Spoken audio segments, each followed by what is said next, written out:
इतना परिचय अपना देना चाहूँगा कि मैं एक गौसेवक हूँ। मेरा सबसे ये निवेदन है कि गाय को व्यापारिक दृष्टिकोण से मत दीजिए। नमस्कार, लोकल स्टेशन यूट्यूब चैनल पर एक बार फिर से हम हाजिर हैं। मेरा नाम मनोज यादव सुरेंद्र है। मेरे साथ कैमरे पर जुड़े हैं संतोष यादव। आज हम आपकी एक ऐसे शख्सियत से मुलाकात करवाने वाले हैं जिनका अमेठी में काफ़ी जाना पहचाना नाम के तौर पर एक पहचान होती है और उनसे हम आज ढेर सारी बातें करेंगे। उम्मीद है आपको ये बातचीत पसंद आएगी। हमारे साथ आज की बातचीत में जुड़े हैं इस वक्त हरकेश सिंह जी और हम इनका जो निजी जीवन है उसके बारे में इनसे ज़्यादातर बातें करेंगे। बहुत सारे नेक काज भी कर रहे हैं ये अपने जीवन में इस वक्त, उन सारी चीज़ों के बारे में भी चर्चा करेंगे। पॉलिटिक्स से भी जुड़े हैं लेकिन इस इंटरव्यू के दौरान पॉलिटिक्स की कम बातें और इनके जो नेक काज हैं उनके बारे में हम ज़्यादा बातें करने वाले हैं इनके साथ। उम्मीद करते हैं आपको ये बातचीत पसंद आएगी। तो सबसे पहले स्वागत है हरकेश सिंह जी आपका। धन्यवाद आप धन्यवाद। इस वक्त हमारे साथ जुड़े हैं, जैसा कि आप देख पा रहे हैं इस वक्त अपने स्क्रीन पर हमारी इनसे बातचीत बेसिकली अब शुरू हो रही है। हरकेश सिंह जी, बहुत सारे लोग ऐसे होंगे जो आज आपको शायद पहली बार देख रहे होंगे इस हमारा जो प्लेटफॉर्म है इसके माध्यम से। ऐसे लोगों से अगर आपको अपना परिचय बताना हो तो आप उनको थोड़ा सा अपने बारे में बताएं। नमस्कार, मेरा परिचय तो मैं इसलिए इतना परिचय अपना देना चाहूँगा कि मैं एक गौसेवक हूँ। मैं अमेठी का रहने वाला हूँ, हरकेश सिंह मेरा नाम है। और आज के दिन में मेरा परिचय है कि मैं एक गौसेवक हूँ, गाय की सेवा करता हूँ। गाय के संवर्धन के लिए मैंने अपना जीवन अर्पित किया है और विशेषकर गिर गाय पे मैं काम कर रहा हूँ। और गिर गाय पे मैं 22 वर्षों से काम कर रहा हूँ और इस विषय में मेरे जो अनुभव हैं उसके बारे में आप जो जानना चाहें आप प्रश्न कर सकते हैं। जैसा इन्होंने बताया, मैं शुरुआत में भी कह रहा था आपसे कि बहुत ही नेक काज कर रहे हैं और उसमें सबसे बड़ा नेक काज है जो इन्होंने बताया, गायों के बारे में सेवा कर रहे हैं। सेवा भाव बहुत ही, जब आप इनसे कभी मिलेंगे तो आपको अलग ही ऊर्जा मिलेगी इनसे बातचीत करते वक्त। और जब मैं अभी इनसे बातचीत कर रहा हूँ तो मैं खुद ऊर्जा से काफ़ी ज़्यादा भरा हूँ इस वक्त। गिर जो आप बता रहे हैं गिर गाय के बारे में, इसके बारे में थोड़ा सा लोग, बहुत सारे लोग शायद उनके लिए पहली बार शब्द सुनने के लिए मिल रहा होगा। थोड़ा सा अगर इस विषय में आप बता पाएँ कि गिर जो शब्द है इसके विषय में। देखिए, वैदिक दृष्टिकोण से भगवान श्री कृष्ण के समय में, अंतिम समय में जी, उनके लीला काल के अंतिम समय में द्वारिका में ये गायें उनके साथ थी। अच्छा। जब श्री कृष्ण जी का जाने का समय आया तो उन्होंने रनिवास तो भेज दिया हस्तिनापुर जी, लेकिन गौ माताओं ने पूछा कि हम कहाँ जाएं, तो श्री कृष्ण जी ने कहा कि आप लोग गिर के जंगलों में जाओ। तो वहीं से ये जी, उसी समय से ये गिर के जंगलों में इनका मूल स्थान है जी। और वहाँ से इन्होंने पूरे विश्व में अपना डंका बजाया। अमेरिका, ब्राज़ील, न्यूजीलैंड, आज ये विश्व की मानी जानी गाय है। और हर देश में, कैलिफोर्निया में, हर जगह तमाम हमारे मित्र ऐसे लोग हैं जो इस क्षेत्र में काम कर रहे हैं।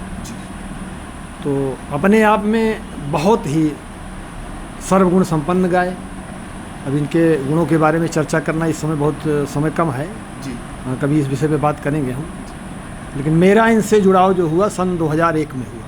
2001 में, क्योंकि मैं गाय पे तो मैं बचपन से ही काम करता हूँ। सन 70 में मेरे बाबा जी स्वर्गीय श्री रघुनंदन सिंह जी वैद्य थे, तो उन्होंने एक रामबाछी नामक गाय के थन से मेरा मुँह लगा दिया और मैं थन से दूध पीता था। तब से गाय मेरे रग रग में बसी हुई है और मैंने हर तरह की, हर भारतीय गोवंश की हर गाय के साथ काम किया।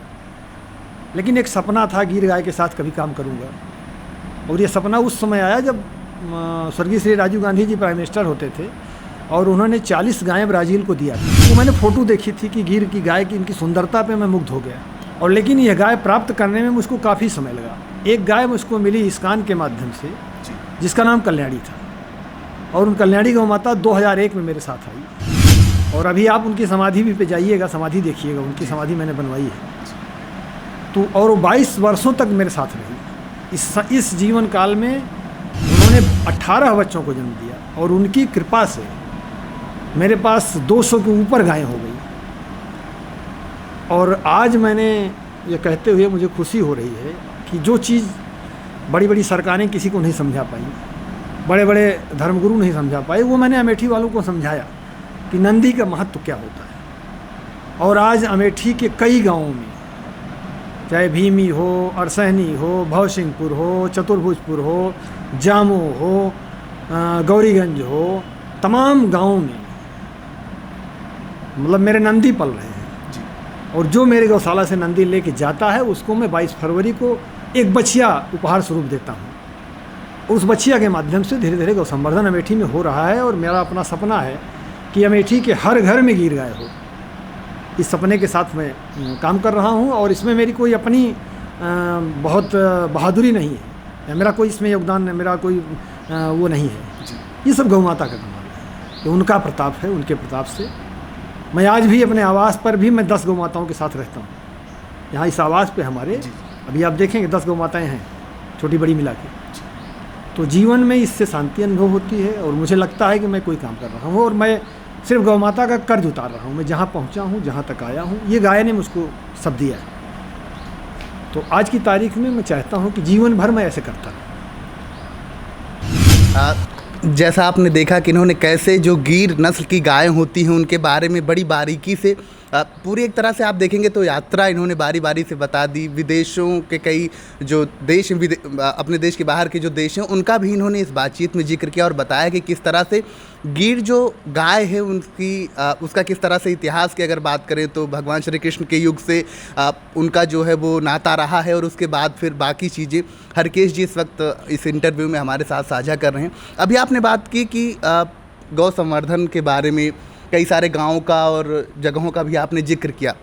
बहुत सारे लोग जो इस वक्त आपको यहाँ पे देख रहे होंगे वो सोच रहे होंगे अगर उन्हें गीर गाय या गीर नस्ल की गाय चाहिए हो तो क्या तरीका है, किस तरह से वो पा सकते हैं गीर गाय की नस्ल, या फिर आप उनकी इसमें किस तरह से मदद कर सकते हैं? जो लोग इस क्षेत्र में आना चाहेंगे वो मुझसे व्यक्तिगत तौर पे कभी भी संपर्क कर सकते हैं, मैं उनकी मदद करूंगा। वो आ सकते हैं, मैं उनको गाय कैसे रखी जाती है, गाय के साथ कैसे जिया जाता है ये बताऊंगा। लेकिन सबसे मेरा विशेष अनुरोध है, जो भी इस समय हमको देख रहे हैं, हमको सुन रहे हैं, उनसे मेरा विशेष अनुरोध है कि गाय प्रकृति है। गाय को प्रकृति से अलग करके रखना, सोचना, ये किसी भी हालत में संभव नहीं है। गाय प्रकृति है और प्राकृतिक तरीके से ही इसका आप पालन पोषण कर सकते हैं। आप क्या, ये आपका पालन पोषण करेगी। मैं गौपालन नहीं करता हूँ, गाय मेरा पालन करती है और गाय आपको जीवन देती है। गाय जीवन है, दो विषय अलग अलग हैं।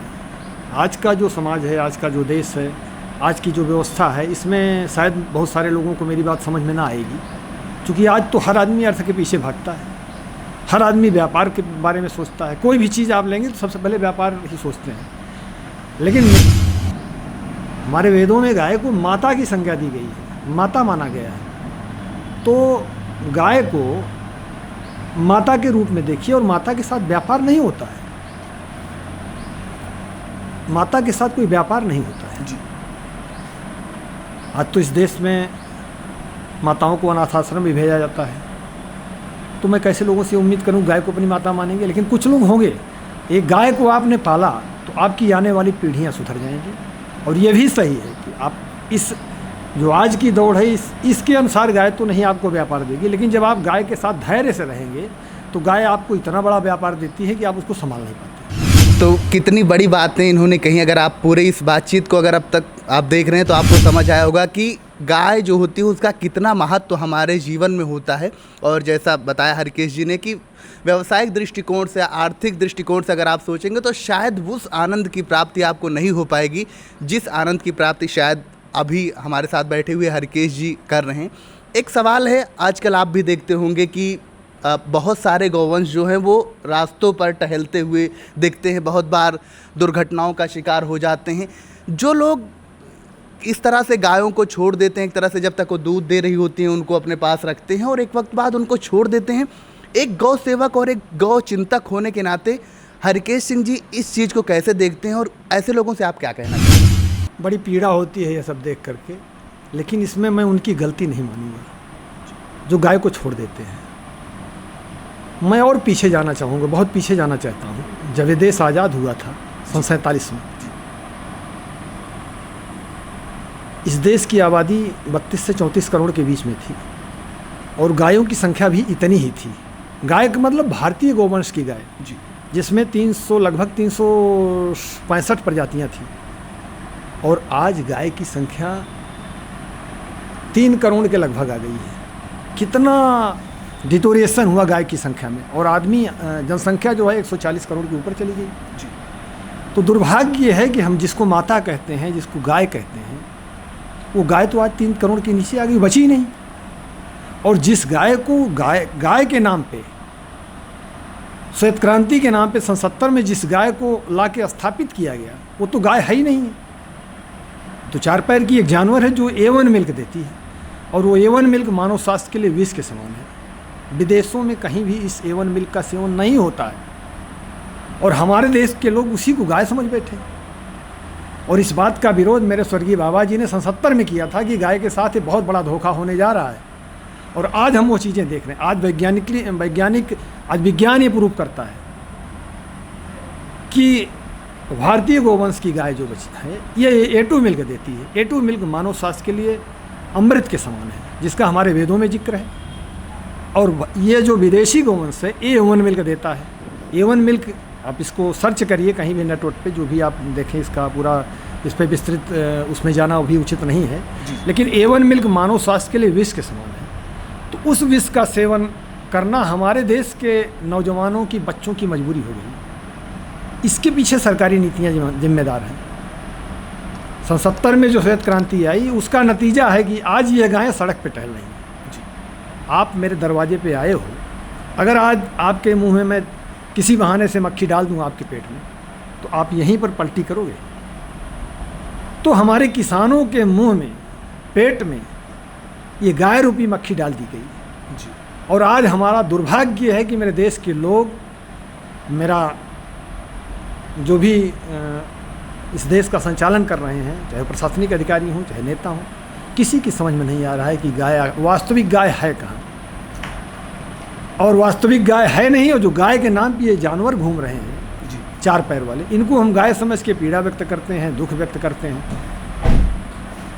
इनके बारे में ठीक है, एक जानवर के रूप में चिंता होनी चाहिए, लेकिन कोई भी व्यक्ति, कोई भी स्त्री मेरी माँ के स्थान पे आके बैठ जाए और मेरी धरती माता के सीने का दलन करे, तो उसे मैं किसी भी हालत में बर्दाश्त नहीं करना चाहूँगा। और ये मेरी गौ माता के स्थान पर आके बैठी हैं, मेरी धरती माता के सीने का दलन कर रही है, और मेरे बच्चों को, मेरी आने वाली पीढ़ियों को A2 मिल्क दे रही हैं, जिस A2 मिल्क का सेवन करने से 20 वर्ष में आपका बच्चा डायबिटिक हो जाएगा, उसको सिजोफ्रेनिया होगी, उसको हार्ट की प्रॉब्लम होगी, उसको आर्थराइटिस की प्रॉब्लम होगी।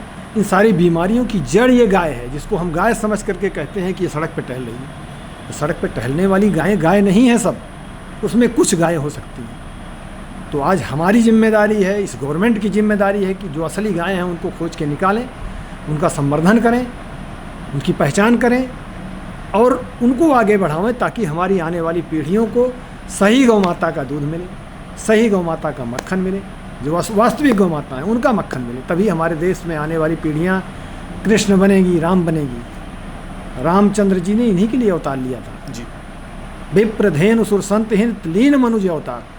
लेकिन जिस गाय के लिए उन्होंने अवतार लिया था, आज वो गाय इस भारत देश से समाप्त होती जा रही है, और इस दिशा में किसी की भी नज़र नहीं जा रही। कुछ लोग हैं लगे हुए हैं, लेकिन दुर्भाग्य है कि वो गिनती के लोग हैं और वो कुछ नहीं कर पाएंगे। और आने वाले समय में मेरे बच्चों को गाय सिर्फ तस्वीरों में दिखेगी, और गाय को कोई पहचान भी नहीं पाएगा।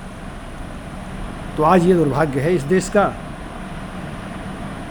तो आप देख सकते हैं किस तरह से इन्होंने अपनी चिंता भी व्यक्त की, और साथ ही जो सरकार है, प्रशासन है, वो क्या कर सकता है उसके बारे में इन्होंने अपने सुझाव भी दिए। आखिरी सवाल है मेरा, आप चलते चलते, काफ़ी अच्छी बातचीत अब तक हुई है, उम्मीद कर रहे हैं आपको भी ये वीडियो अब तक पसंद आया होगा और पूरा इस वीडियो को देखेंगे।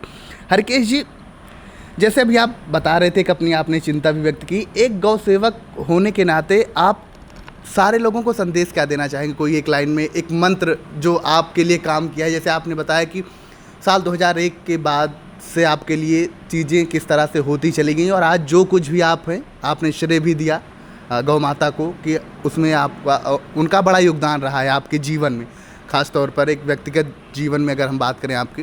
तो बहुत सारे लोग जो आपको देख रहे हैं, उनके लिए कोई एक मंत्र कह सकते हैं, फिर कोई ऐसी बात जो आप कहना चाहें कि भाई ये एक चीज़ आप कंठस्थ कर लीजिए गौ सेवा से, और फिर आपकी ज़िंदगी जो है वो संवर सकती है, या फिर जो बहुत बार प्रॉब्लम्स भी होती हैं जीवन में, वो कई बार इस तरह की चीज़ों से वो आपके जीवन से दूर भी हो जाती हैं, जैसे आप जिक्र कर रहे हैं अभी बातचीत का।